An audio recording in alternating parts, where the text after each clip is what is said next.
सहर ने जब देखा कि अदालत का मैदान सिर्फ कानून का नहीं बल्कि अवाम की आवाज़ का भी होता है तो उसने फैसला किया कि इस बार वो चुप नहीं बैठेगी।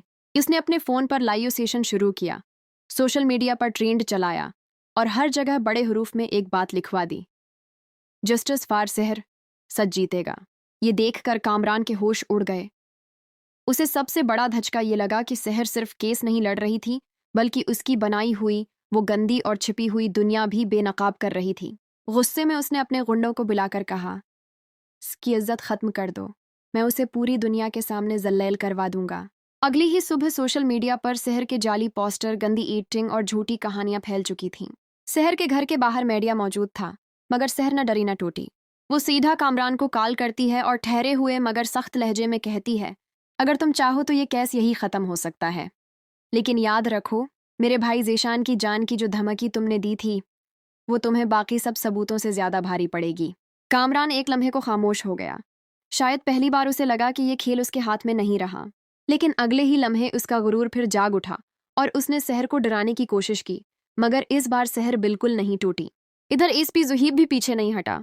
उसने रातों की नींदें कुर्बान करके कामरान के घर, ऑफिस और फार्म हाउस की सीसीटीवी फुटेज, कॉल रिकॉर्डिंग्स और खफिया कैमरे के स्नैप शॉट्स एक बड़ी फाइल में जमा कर लिए। जज ने ज़ुहैब को बुलाया। ज़ुहैब ने एक एक करके वो सबूत पेश किए जो पूरे कोर्ट रूम को हिला देने के लिए काफ़ी थे। वो फुटेज जिसमें सहर को कामरान के गेस्ट रूम में ले जाया जा रहा था, वो मनाजिर जिनमें गार्ड्स उसे धक्के दे रहे थे, वो लम्हे जब सहर चीख रही थी मगर कमरा साउंड प्रूफ होने की वजह से आवाज़ बाहर नहीं जा रही थी। कामरान की झुकी हुई नज़रें खुद उसका सच बयान कर रही थीं। फिर ज़ुहैब ने दूसरा बंडल खोला। इसमें इंस्पेक्टर शफीक और वकील बुखारी की रिश्वत लेते हुए तस्वीर थीं। पूरा कोर्ट रूम खड़ा हो गया। बुखारी का चेहरा जिर्द पड़ गया। शफीक ने बचने की कोशिश की मगर सबूत बहुत मजबूत थे। जज ने सख्त आवाज़ में फैसला सुनाया कि अदालत के सामने धांधली, रश्वत और जुर्म साबित हो चुका है।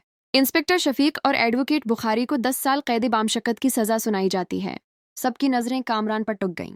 उसका रंग उड़ चुका था, उसकी तमाम चालें नाकाम हो चुकी थीं। तही कोर्ट रूम के पिछले हिस्से से रोहत आगे आया। वो पछतावे से कांपती आवाज़ में बोला, जज साहिब, सच ये है कि सहर को घर बुलाकर इस पर जुल्म करने का प्लान कमरान का था। मैं सब जानता था मगर डर गया था। आज सच कहना ज़रूरी था। कोर्ट में मुकम्मल खामोशी छा गई। सहर ने रोहत की तरफ देखा। उसकी आंखों में दर्द भी था और सुकून भी कि आखिरकार किसी ने सच बोल दिया। जज ने फैसला सुनाया, कामरान शरीफ पर रेप, रिश्वत, अगवा और कत्ल की कोशिश के तमाम इल्ज़ामात साबित होते हैं।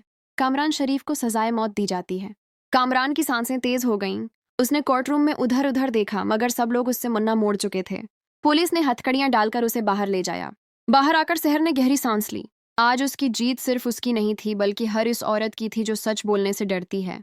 ज़ुहीब उसके करीब आया और मुस्कुराकर बोला, सहर, तुमने सिस्टम को हिला दिया है। तुमने हर उस शख्स को उम्मीद दी है जो डर के आगे झुक जाता है।